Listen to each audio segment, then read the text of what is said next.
Bien sûr, vous pensez qu'un poisson et un légume, ça n'a rien à voir. Qu'une laitue n'a pas besoin d'une truite pour pousser et que la truite n'a pas besoin de la laitue pour grandir. Eh bien ça, c'était avant. Avant l'aquaponie. Quoi? L'aquaponie. Un système de production révolutionnaire qui permet d'élever ensemble des poissons et des végétaux. Un système très vertueux où chacun aide l'autre à se développer. Et surtout, un procédé 100% écologique où tout se transforme et rien ne se perd. C'est cool! Aujourd'hui, un poisson sur 3 provient de l'aquaculture, c'est-à-dire d'un élevage. En recherchant les moyens les plus efficaces de diminuer la pollution liée à ce type de production, Andreas Graber, chercheur à l'université de Zurich, s'est tourné vers l'aquaponie. Un type de culture très écolo et innovant. Si on regarde tout cet univers de l'aquaculture, on voit presque des problèmes. C'est les déchets de l'aquaculture, on a fait une pollution de l'environnement. Et l'aquaponie me donne une possibilité de faire une production de poissons et de plantes dans un système très écologique. Alors expliquons déjà les rudiments de l'aquaponie. Une pratique pas si nouvelle que ça, puisqu'on en retrouve des traces chez les Mayas 2 millénaires avant Jésus-Christ. Précision utile, ce système ne fonctionne qu'avec des poissons d'eau douce. Alors comment ça marche? L'aquaponie permet d'associer dans un système fermé l'élevage de poissons et la culture de plantes. Le principe? Les excréments des poissons servent d'engrais aux plantes qui, à leur tour, vont purifier l'eau des poissons. Pour cela, il faut en fait un troisième élément, les bactéries. Elles vont permettre de transformer l'ammoniac contenu dans les déjections du poisson et très nocif en nitrates qui seront assimilables par les plantes et qui lui serviront de nutriments pour sa croissance. En absorbant les nitrates avec leurs racines, les végétaux nettoient à leur tour l'eau qui, purifiée, peut repartir alors dans le bassin des poissons. Et ainsi de suite. Andreas n'en est pas seulement resté à la théorie. Il a créé une start-up, Urban Farmers, destinée à mettre en pratique le procédé de l'aquaponie. Mais pas n'importe où. Nous sommes partis avec Urban Farmers avec l'idée de porter cette technologie de l'aquaponie dans la ville.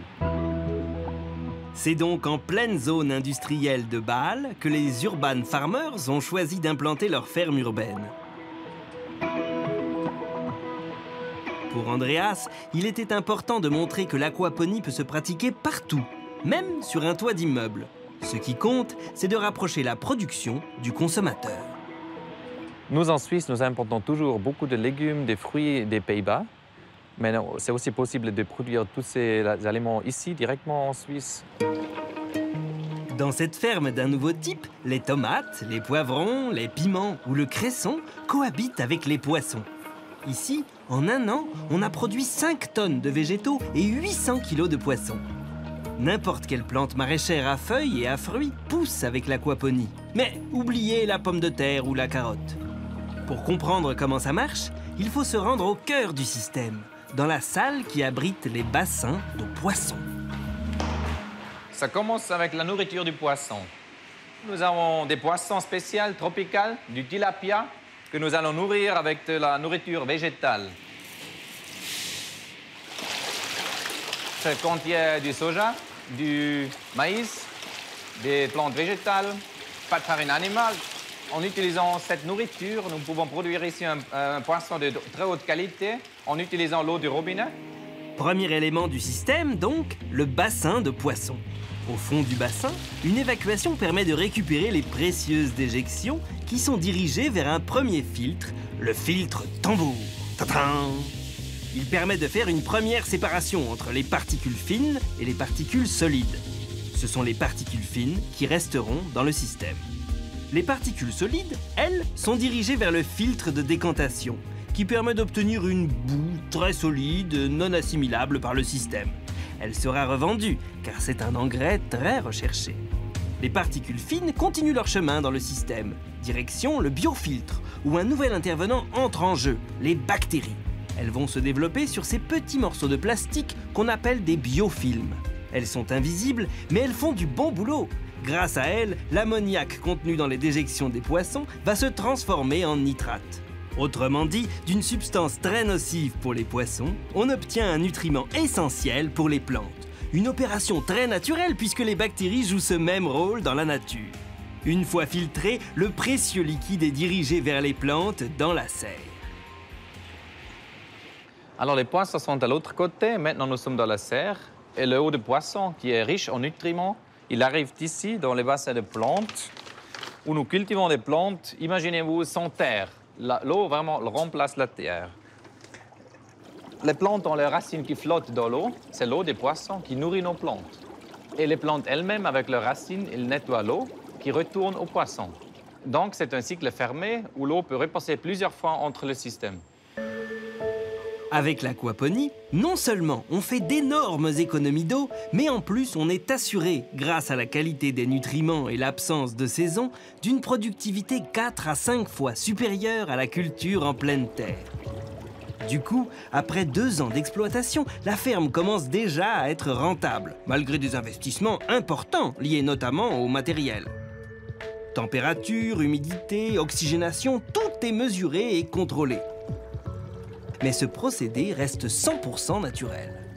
Un autre grand avantage de l'aquaponie, c'est que le système lui-même interdit d'utiliser des antibiotiques pour les poissons et des insecticides pour les plantes. Alors, le système de production donne une garantie aux consommateurs que les produits n'ont pas été traités. L'aquaponie, c'est une garantie de produits sains, locaux et donc frais. Urban Farmers écoule sa production en supermarché et chez 5 restaurateurs de la ville. La récolte est livrée le jour même et sans émission de CO2. Tout est dans les mollets. 1, 2, 1, 2. Dans ce restaurant gastronomique où on fait très attention à la qualité des produits, tous les légumes viennent de chez Urban Farmers. Marc, le chef cuisinier, est plus que satisfait. Et pour moi, ils sont super bien les produits. Parce que les tomates, ils ont un goût de tomate et pas un goût de flotte. C'est vraiment frais parce que ça ne vient pas 100 km de quelque part ou ça ne tient pas 1, 2, 3 jours dans le frigo. Des légumes dont le niveau de prix est comparable à ceux du bio. Et pourtant, bien que 100% naturels, les produits d'aquaponie ne peuvent pas bénéficier du label bio. La réglementation européenne impose pour qu'un produit soit bio qu'il est poussé en pleine terre. En France aussi, l'aquaponie pourrait nous sortir la tête de l'eau. Dans un pays où 7 poissons sur 10 sont importés, il y a urgence à trouver de nouvelles méthodes de production. Au centre de pisciculture expérimentale de l'INRA, à Sizun, en Bretagne, Laurent Labbé mène des études sur la réduction d'eau en aquaculture. C'est comme ça qu'il en est venu à mettre en place une expérimentation sur l'aquaponie. Spécialiste des poissons, lui non plus n'avait pas prévu un jour de cultiver des salades. Le système d'élevage qu'on a cherché à développer au départ, c'était d'abord pour faire d'énormes économies d'eau sur l'élevage des poissons. C'était un des freins à l'aquaculture, la disponibilité de sources d'eau pour pouvoir faire du poisson. À partir de là, on a vu qu'on pouvait, avec l'eau qui sortait de ce système-là, produire derrière une production végétale et valoriser cette eau-là. La technique utilisée pour réduire la quantité d'eau s'appelle la recirculation. Grâce à ce procédé, comparable au système d'aquaponie de tout à l'heure, où, rappelez-vous, on régénère l'eau des bassins à l'aide de bactéries, Laurent Labbé est parvenu à utiliser 10 fois moins d'eau que ce qui se pratique en aquaculture. Pour faire un kilo de poisson, il nous faut à peu près 100 mètres cubes. 100 mètres cubes d'eau. Pour un système tel que celui-ci, on n'aura besoin que de 7 mètres cubes d'eau. Ici, le poisson qui sert à expérimenter différentes méthodes d'aquaculture dans 400 bassins, c'est la truite, le poisson d'eau douce le plus consommé en France. Mais quel que soit le poisson, le problème de l'aquaculture, c'est la pollution des eaux. Là encore, l'aquaponie fait des miracles. Comparons l'eau qui sort d'un élevage classique à celle qui sort d'un système d'aquaponie. Dans un cas, l'eau très sale devra être nettoyée, et dans l'autre, l'eau très propre peut être réutilisée. Voilà, on peut constater la différence. L'aquaponie impose une petite révolution des mentalités, en faisant se rencontrer le monde de l'aquaculture et celui de l'horticulture. 2 métiers différents, deux milieux professionnels qui ne se connaissent pas, mais Laurent Labbé en est sûr, c'est l'avenir. On part vers des systèmes un peu plus complexes, un peu plus intégrés, qui nous sortent un peu des systèmes monospécifiques. Une espèce peut aider une autre à se développer. Ça paraît simple comme ça, mais c'est très complexe. Il faut qu'on retravaille encore un petit peu là-dessus pour qu'on puisse proposer des choses, disons, clés en main aux producteurs. Mais on y arrivera.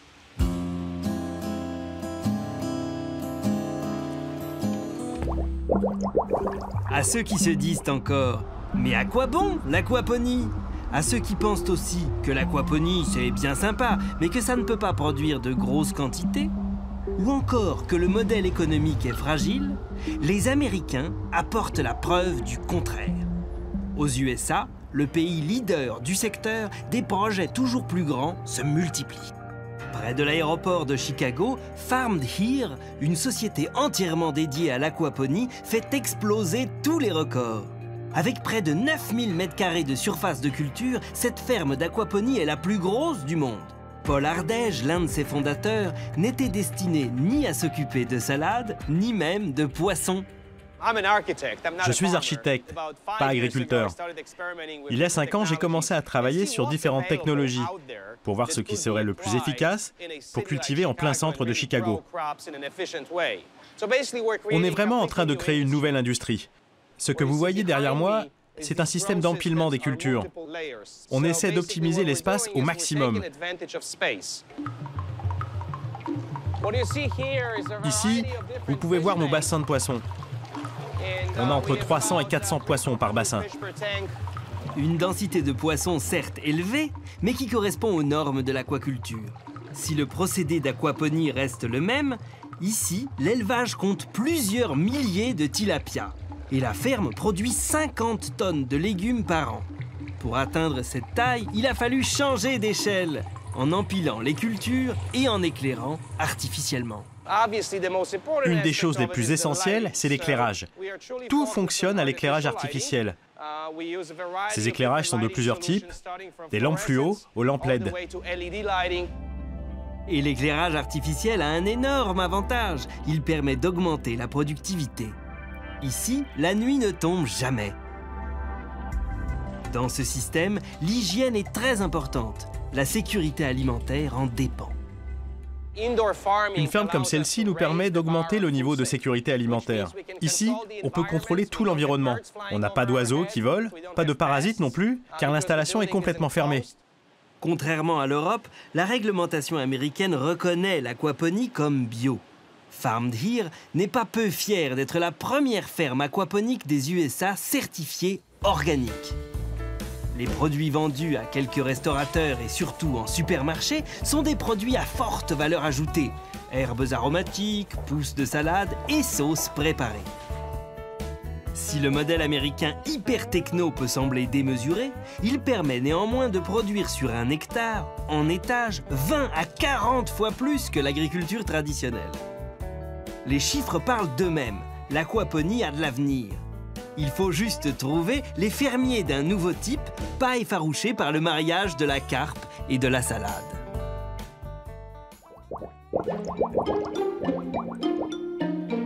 Sur arte.tv/futurmag, retrouvez l'interview d'Agnès Joly, chargée par la Commission européenne de développer l'aquaponie en France. Et pourquoi ne pas tenter l'expérience vous-même et fabriquer un système d'aquaponie ? Découvrez comment sur notre site internet.